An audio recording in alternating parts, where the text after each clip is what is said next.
श्री नवनाथ कथासार अध्याय 13वा. देवांची छान फजिती जालंधरने केली. हरी आणि हर यांना या गमतीने वारंवार हसू येत होते. ते दोघे जालंधर जवळ आले आणि त्याला म्हणाले, हा कानिफ भविष्यात मोठा प्रसिद्ध योगी होणार आहे. त्याला शाबरी विद्या आली पाहिजे. आता कलियुगात हळूहळू वेदविद्या नष्ट होणार आहे. लोकांवर संकटे कोसळली तर त्यातून मार्ग काढण्यासाठी कोणतेही पर्याय त्यांना उपलब्ध असणार नाहीत. तुम्ही सर्व नवनाथांनी लोकांचा उद्धार करण्याचे कार्य केले पाहिजे. त्यासाठी तुम्ही मंत्रसंख्यायुक्त काव्य रचना करायला हवी. हे काव्य किरकोळ नसावे, तर ते अतिभव्य स्वरूपात असावे. सर्व लोकांसाठी थोडेसे मंत्र अपुरे ठरतील. हरिहरांच्या सांगण्याप्रमाणे जालंधर कानिफने वागायचे ठरवले. त्यासाठी पुढची 12 वर्षे ते तेथेच राहिले. त्यांनी 40 कोटी 20 लाखांचे मंत्रकाव्य तेथे रचले. त्यानंतर ते मार्तंड पर्वतावर गेले. तेथे असणाऱ्या सूर्यकुंडात दोघांनी स्नान केले आणि सर्व देवतांना मंत्रांना प्रसन्न करून घेतले. त्यानंतर जालंधरने गंगेच्या काठावर कानिफाला 12 वर्षासाठी कठोर तप करण्यास बसविले. शंकररूपी बद्रीनाथासमोरच हे तप सुरू झाले. बद्रीनाथ असल्यामुळे काळजीचे कारण नाही असे वाटून जालंधर तीर्थयात्रेसाठी तेथून बाहेर पडला. जालंधर वाटेतील अनेक तीर्थांना भेटी देत देत पुढे पुढे जात होता. तो कोणत्याही गावात शिरताना एक नियम पाळत असे. गावात येण्यापूर्वी तो कडीचे गवत कापायचा व गवताचा भारा डोक्यावर घेऊन तो गावात प्रवेश करायचा. गाय दिसताच गावातील त्या गायीला तो गवत खायला घालायचा. आता ती त्याची पद्धतच ठरून गेली होती. त्याप्रमाणे अनेक गावांना भेटी देत तो चाललेला होता. आपल्या पुत्राला त्रास होऊ नये यासाठी अग्नीने वायूला विनंती केली. त्यामुळे वाचून जालंधरचे डोके सुरक्षित राहावे यासाठी जालंधरच्या डोक्यावरील भारा वायू नेहमी अधांतरी तरंगत राहील असा ठेवत असे. याच पद्धतीने त्याने गौड देशातील हेलापट्टण गावात प्रवेश केला. नेहमीप्रमाणे त्याच्या डोक्यावरील भारा वायूने तरंगत अधांतरी ठेवला होता. ते पाहून लोक आश्चर्यचकित झाले. हा कोणीतरी मोठा सिद्धयोगी असावा अशी लोकांची आपापसात कुजबूज सुरू झाली आणि तेवढ्यावरच न थांबता लोक त्याच्या मागोमाग जाऊ लागले. लोकांनी आपल्या मागे येऊ नये यासाठी तो अत्यंत साधेपणाने राहत असे. लोकांशी खूप कमी संपर्क यावा म्हणून तो गावाच्या एखाद्या दुर्लक्षित कोपऱ्यात राहत असे. आपले तेज, योग, सामर्थ्य, इतर विद्या लोकांना दिसू नये यासाठी घाणेरड्या ठिकाणी तो मुद्दाम राहत असे. भीक मागून आपले पोट तो भरत असे. हेलापट्टण हे गौड देशाचा राजा गोपीचंद याचे गाव होते. तो देखणा होता. तो सद्गुणी आणि बलवान होता. त्याच्याकडे मोठे सैन्यबळ होते. तो स्वतः पराक्रमी होता. तो 1600 लावण्यवती स्त्रियांच्या समवेत मोठ्या विलासाने जीवनाचा आस्वाद घेत होता. राजा गोपीचंदाची आई मैनावती ही मात्र मोठी साध्वी होती. राजाचे वडील मरण पावलेले होते. राजा आपल्या आईला खूप मान देत असे. त्या हेलापट्टण गावातून जालंधर राजवाड्यासमोरच्या रस्त्यातून जात होता. तेव्हा मैनावती राजवाड्याच्या गज्जीत उभी होती. तिने लोकांची गर्दी दुरूनच येत असल्याचे पाहिले. तिचे कुतूहल जागे झाले. तेवढ्यात तिला जालंधर येत असल्याचा दिसला. तो त्याच्या पित्यासारखा म्हणजे अग्नीसारखाच उज्ज्वल दिसत होता. तो कितीही साधेपणाने राहत असला तरी त्याच्या चेहऱ्यावरचे तेज अजिबात लोपलेले नव्हते. त्याला पाहताच मैनावती आश्चर्यचकित झाली. कोण असेल हा एवढा तेजस्वी योगी? शंकर की अजून कोणी? डोक्यावरील गवताच्या भाराला हात देखील न लावता त्याच्या डोक्यावरचा भारा असा अधांतरी कसा काय तरंगत राहत असेल? असे अनेक प्रश्न जालंधरला पाहता क्षणी मैनावतीच्या डोक्यात घोळू लागले. जालंधरचे राजवाड्याकडे वा तिच्याकडे अजिबात लक्ष नव्हते. तो आपल्या समोर पाहत रस्त्यातून शांतपणे पुढे जात होता. मैनावतीचे विचारचक्र मात्र काही केल्या थांबेना. लगेच तिने आपल्या सर्वात जुन्या दासीला बोलवले. दासीजवळ येताच मैनावतीने तिला दूर जात असलेला जालंधर हाताच्या इशाऱ्याने दाखवला. दासी अनुभवी होती, जाणती होती, चतुर होती. ती तत्परतेने म्हणाली, कोणीतरी श्रेष्ठ योगी असावा. मैनावतीने तसंच वाटते.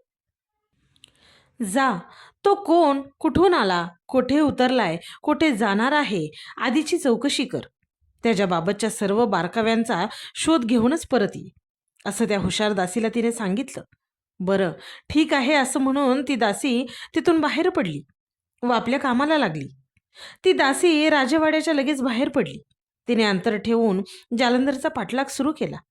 वाटेत गायींचा कळप लागला. लगेच आपल्या डोक्यावरचा गवताचा भारा त्याने खाली उतरवला. तो सोडला व त्यातील गवत त्याने सगळ्या गायींना चारले.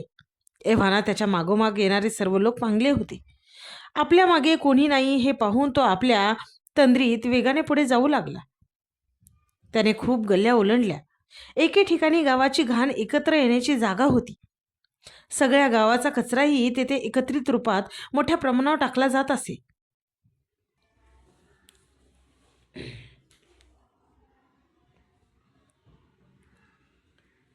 तेथून जवळ स्मशान होते. एरवी माणूसच काय पण कुत्र सुद्धा तिकडे फिरकत नसे.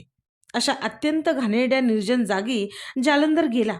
तेथेच तो मुक्कामासाठी पथारी पसरून निवांतपणे बसला. त्याचा पाठलाग करत असलेल्या दासीला खूप आश्चर्य वाटले. त्याची जागा पाहिल्यानंतर ती परत राजवाड्यात आली. तिने हा सर्व प्रकार मैनावतीला सांगितला. मैनावतीलाही नवल वाटले. हे काहीतरी वेगळंच रसायन आहे, त्याला भेटायलाच पाहिजे असा मनातल्या मनात विचार करून ती त्या दासीला म्हणाली.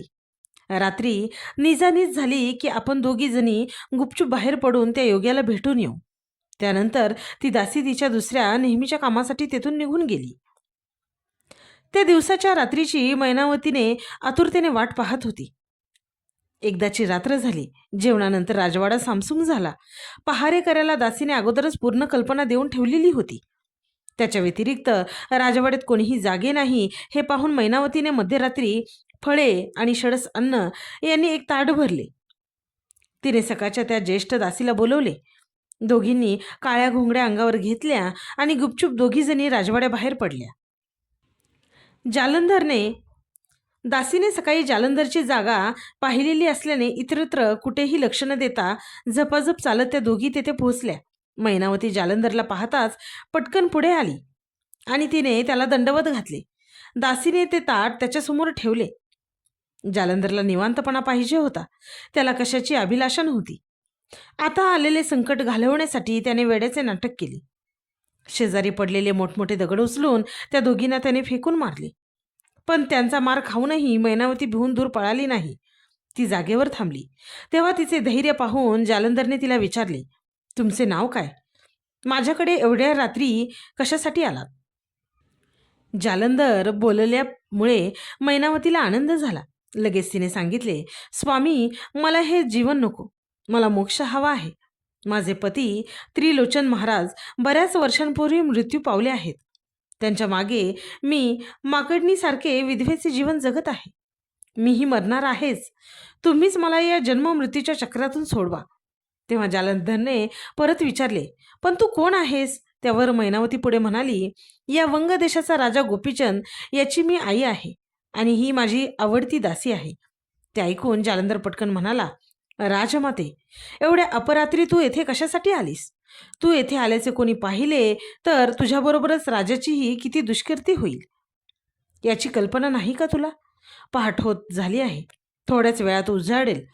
उगाच तू कोणाच्या दृष्टीस पडलीस तसे होऊ नये म्हणून तू लगेच इथून निघून जा. विनाकारण माझ्या मागे लागू नको. जन्म मृत्यू कोणाला कधी चुकला आहे का? मैनावती घाबरली.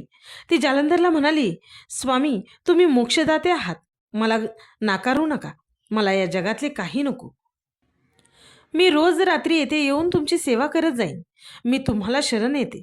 तुम्ही मला मुक्त करा. फक्त मृत्यू भयातून सोडवा. असं म्हटल्यानंतर तिने ताटातील फळे व षडसान्न त्याला अर्पण केली आणि ती दासीसह राजवाड्यात परतली. त्यानंतर मैनावती रोज रात्री आपल्या दासीबरोबर त्याच्याकडे येऊ लागली. त्याचे पाय चेपून त्याची सेवा करू लागली. असे 6 महिने गेले तरी तिला कोणतेही ज्ञान मिळाले नाही. ती धैर्यवान मुमुक्षू असल्यामुळेच एवढा काळ निस्वार्थ सेवा करत राहिली. जालंधरने एकदा तिची परीक्षा घ्यायचे ठरवले. एका रात्री त्याचे डोके तिच्या मांडीवर होते. ते झोपलेले होतो. तेव्हा त्यांनी मायाशक्तीने एक भुंगा निर्माण केला. तो भुंगा तिच्या मांडीला चावला. त्या भुंग्याने तिची मांडी पोखरली. त्यातून भळाभळा रक्त वाहू लागले. एवढे होऊन सुद्धा मैनावती शांत राहिली. जालंधरची झोपमोड होऊ नये म्हणून तिने मांडी हलवली देखील नाही. जागे झाल्यानंतर जालंधरने ते पाहिले. मैनावतीचे लोकोत्तर धैर्य त्यांना आवडले. जालंधर तिच्यावर प्रसन्न झाला. त्याने कृपादृष्टीने तिच्याकडे पाहिले आणि अद्वैत ब्रह्मस्थिती व संजीवन प्राप्त करून देणारी योगदीक्षा तिला दिली. तिच्या मांडीला मायावी भुंग्याने पाडलेले छिद्र त्याने बरे केले. जालंधरने मंत्रोपदेश दिल्यामुळे मैनावतीला अद्वैताचा साक्षात्कार झाला. त्यामुळे तिला समाधी लागली. थोड्या वेळाने जालंधरमुळेच ती पुन्हा भानावर आली. लगेच तिने त्याला पुन्हा दंडवत घातले. जालंधरच्या पायावर डोके ठेवले. रामाने बिभीषणाला जसे चिरंजीव पद दिले तसे जालंधरनाथांनी मला चिरंजीव पद दिले असे मैनावती मानत असल्यामुळे भोगमग्न पुत्राला संकटातून बाहेर काढून त्याचीही नाथांनी उद्धार करावा असे तिला वाटले. त्यासाठी नाथांना विनंती करण्याची मनाची तयारी तिने ठेवली. फलश्रुती या अध्यायाच्या पठनाने वा श्रवणाने स्त्री हत्येचा दोष नाहीसा होईल. पूर्वजांचा उद्धार होईल.